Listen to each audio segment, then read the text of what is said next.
Manuel du cocu magnifique.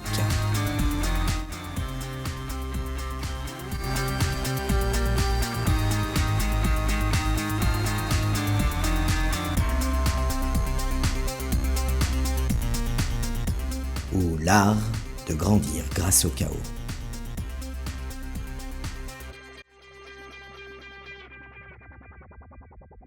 Chapitre 3. Le fardeau du savoir. Savoir et choisir de ne pas encore agir est peut-être la position la plus difficile qui soit. Vous quittez le monde de l'ignorance pour entrer dans celui de la réalité augmentée, où vous êtes le seul à voir les fantômes. Ce savoir a un coût psychologique immense, qui s'articule autour de 3 piliers. Premier pilier, l'hypervigilance, devenir un détective chez soi. La tromperie est révélée, elle est toujours en cours. Mais si, comme dans mon cas, vous restez sous le même toit, les enfants, la maison commune, la persistance d'un lien sincère, vous devez vivre au quotidien en sachant que votre femme est impliquée dans une autre relation. Une relation qui, si elle se passe bien, peut amener à la fin de votre histoire commune. Que vous vous battiez pour l'ego ou pour ce que vous estimez être une relation sincère, vous allez vivre avec une épée de Damoclès au-dessus de la tête. Votre cerveau est passé en mode menace. Il scanne désormais l'environnement en permanence, à la recherche de preuves supplémentaires ou de signes de danger. Le radar attelle. Vous étiez indifférent à son téléphone. Il est devenu le centre de la pièce. Vous notez s'il est face cachée. Vous sursautez au son d'une notification. Vous notez l'heure à laquelle elle arrête d'envoyer les messages le soir. La tentation est parfois trop forte et lorsqu'elle s'éloigne de son téléphone, vous le consultez fébrilement afin de définir l'intensité de sa relation à l'autre. Ce que vous découvrez, sexto, échanges montrant une belle complicité, une intimité amoureuse, des rendez-vous fixés, peut appuyer sur votre souffrance et vous replonger dans la colère chaotique. Cela va vous pousser à des actes ou des paroles de propulsion pour vous décharger de ce trop-plein. Et cela ne va évidemment pas arranger l'état de votre relation. Si vous avez décidé d'améliorer votre lien, vous vous mettez tout seul des bâtons dans les roues. L'analyse comportementale. La douche en rentrant du travail, les heures sup, le verre avec des amis. Chaque action du quotidien de la partenaire est passée au crible. Un changement de parfum, des sous-vêtements, un regain soudain d'intérêt pour le sport, tout devient un signe que la relation à l'autre se renforce et que la vôtre, suivant le principe des vases communicants, se détériore. Ce qui n'est pas forcément le cas, mais vous ne pouvez pas encore le percevoir.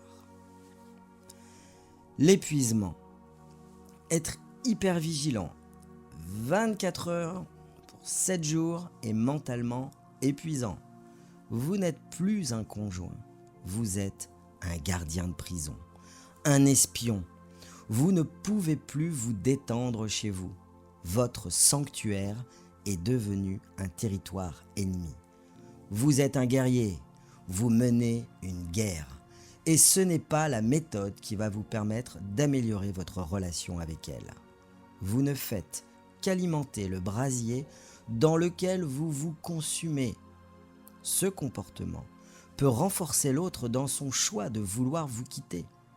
Vous n'êtes plus le compagnon, le soutien, l'amoureux. Vous devenez le père, le geôlier de ce qui va faire de votre existence commune une prison. D'autant plus que votre conjointe est également épuisée. Elle jongle entre 3 agendas. Son agenda familial, son agenda adultérin, son agenda professionnel. C'est le cas de ma femme, qui est, on va dire, cadre supérieur.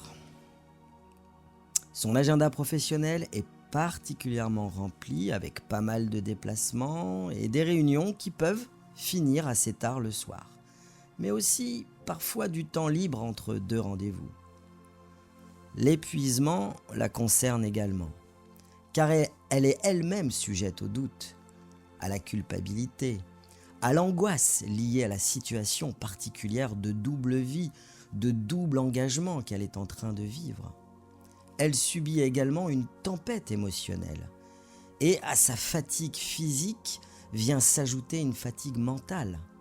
Elle est irritable, instable, et sa consommation d'alcool grimpe en flèche en se transformant en véritable addiction. Sa relation avec nos enfants se détériore. Nos enfants perçoivent que leurs parents traversent une crise explosive et vont peut-être se séparer. Cela renforce la tension qui s'installe sur l'ambiance familiale, qui devient elle-même oppressante. Son apparence également s'en ressent très vite. Elle prend du poids, est systématiquement en retard et prend moins soin d'elle, au niveau vestimentaire et au niveau du maquillage. La spirale négative est bien en place. Il va falloir beaucoup d'ingéniosité, de patience et surtout d'amour sincère pour pouvoir l'inverser. Deuxième pilier, l'obsession, le disque rayé. L'hypervigilance nourrit l'obsession. Votre esprit ne peut évacuer le choc par la confrontation avec votre conjointe. Vous subissez encore les effets assommants de l'explosion, vous tournez en boucle, vous êtes la proie de ruminations incessantes. La chronologie infernale, vous rejouez les derniers mois. Quand elle m'a dit qu'elle était fatiguée, elle était avec lui. Quand nous étions à ce dîner, elle lui a envoyé des messages sous la table. Vous contaminez rétrospectivement vos souvenirs communs des derniers mois. La perte du présent, vous n'êtes plus là. Vous êtes avec vos enfants à la maison, seul ou au parc, mais votre esprit est en train de se demander où elle est maintenant. Vous êtes en réunion, mais vous calculez ses heures. L'infidélité, paradoxalement, prend autant de place dans votre cerveau que dans le sien. L'espionnage, c'est l'étape où l'obsession devient action. Vous commencez à faire des choses que vous ne pensiez jamais pouvoir faire. Vérifiez le kilométrage de la voiture, regardez ses relevés de carte bleue, fouillez ses poches, installez un logiciel. Vous ne vous reconnaissez plus. Vous êtes en pleine perte d'assurance. Vous commencez même à éprouver du dégoût pour vous. Troisième pilier, les images mentales. C'est le poison de l'imagination. C'est certainement l'aspect le plus dévastateur du fardeau. C'est la torture que vous vous infligez vous-même. Votre cerveau déteste le vide. Puisque vous ne savez pas exactement ce qui se passe, votre imagination va combler les trous. Et elle le fera de la manière la plus cruelle possible.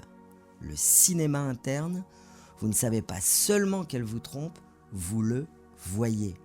Vous vous créez des films mentaux, souvent explicites. Vous imaginez les lieux, les actes, les mots qu'ils s'échangent. Des phrases qu'elle vous a lâchées reviennent en boucle dans votre esprit. Par exemple, une fois, elle m'a dit « Avec toi, je suis passive sexuellement. Avec lui, je suis active. » Mon Dieu, quelle humiliation! Que cette phrase m'a fait du mal. La question sexuelle entrait maintenant dans l'explication de la détérioration de notre relation. Je n'avais pas été bon. Je n'étais pas à l'écoute de son corps. Je n'étais pas un bon amant. l'acte d'amour était subi et non pas souhaité par elle, et cela durait peut-être depuis des années. Et bien entendu, avec l'autre, son amant, elle s'épanouissait. Je devais donc aussi intégrer la dimension sexuelle au point d'amélioration de notre relation. C'est la contamination de l'intimité. Ces images sont comme des flashs intrusifs. Elles surviennent au pire moment. Lorsque vous essayez d'être intime avec elle, vous la touchez et l'image de l'autre la touchant surgit. Cela peut créer un blocage, du dégoût ou une rage froide. Tout cela, je l'ai traversé. Mais je dois dire que sur moi, ça a déclenché au fil du temps un désir plus affirmé. Nous sommes allés vers plus de sexe. Pas forcément plus qualitatif, mais plus intense, donc quand même un peu plus qualitatif, et plus souvent. Le comparatif, ces images que vous avez en tête vous renvoient à l'éternelle question de l'ego. Est-il meilleur que moi ? Fait-elle avec lui des choses qu'elle ne fait pas avec moi ? Visiblement, de son aveu même, c'était le cas. Et la façon, là aussi brutale, dont la question de notre sexualité a été évoquée, me donna le sentiment qu'elle était une partie du problème qui l'a amené à chercher à satisfaire ses désirs sexuels ailleurs. Bon, et ça, autant au niveau de l'ego que de l'amour, j'allais être heurté. Les chantiers s'accumulent, les problèmes identifiés se multiplient. Retrouver une relation saine ne va pas se faire du jour au lendemain. Gérer ce fardeau, une relation adultère en cours, c'est apprendre à vivre avec un secret qui peut ronger de l'intérieur, tout en tentant de maintenir une façade de normalité. C'est une solitude contrainte et douloureuse. Tout l'objectif de ce manuel vise à vous donner les outils pour ne pas laisser ce fardeau vous détruire de l'intérieur. Je me suis basé sur mon expérience, bien entendu, et sur tout le cheminement que j'ai pu accomplir grâce à des livres, des podcasts, les outils de l'intelligence artificielle, tout ce que j'ai pu trouver et qui a pu me nourrir en m'aidant à faire face, à grandir, à progresser et à retrouver un équilibre de vie satisfaisant. Mais tout ce processus mis en branle m'a fait réfléchir plus largement au sens de la vie, à la signification de l'amour en 2025, à l'évolution des mentalités, au désir, à la société actuelle, à la notion de liberté aujourd'hui. J'ai lu un jour, quelque part, que le couple était la plus grande aventure du XXIe siècle. Rien que ça.